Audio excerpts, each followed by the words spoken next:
Uluslararası Yardım Kuruluşu Avrupa Eğitim Eli olarak almış olduğumuz vekalet doğrultusunda Deniz Yılmaz'ın sadaka kurbanını Afrika'da kesiyoruz. Allah kabul etsin. Vekaleti verdim. Avrupa Eğitim Eli olarak Mehmet Kahraman'ın verdiği büyük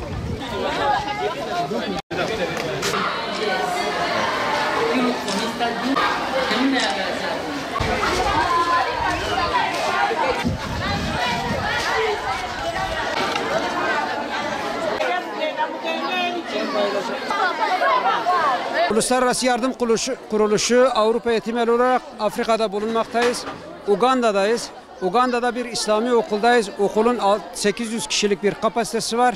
Bugün öğrencilere sıcak yemek hazırladık. Hayırseverlerimizin bağışladığı yemekleri inşallah burada öğrencilerimize vereceğiz. Bu okul büyük bir okul. Kompleks şeklinde. Okulun yetimhanesi var. Yatılı yerleri var.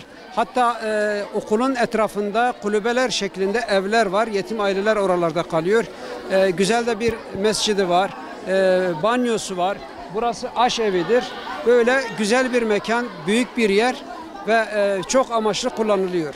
Burada öğrenciler yabancı dil eğitimi olarak İngilizce görüyorlar. Hem de İslami ilimleri öğreniyorlar. Haliyle bu öğrenciler yetişiyor ve kendi toplumlarına faydalı birer nefer oluyorlar. Ve biz buradayız inşallah. Bugün burada da kurbanlarımızı kestik. Şu anda yemek için öğrenciler beklemekte. Yemek işlemi bittiği zaman öğrenciler yemekleri alacaklar. İçeride yerimiz var. Orada yemeklerini yiyecekler inşallah. Rabbim hayırseverlerin hayırlarını kabul etsin.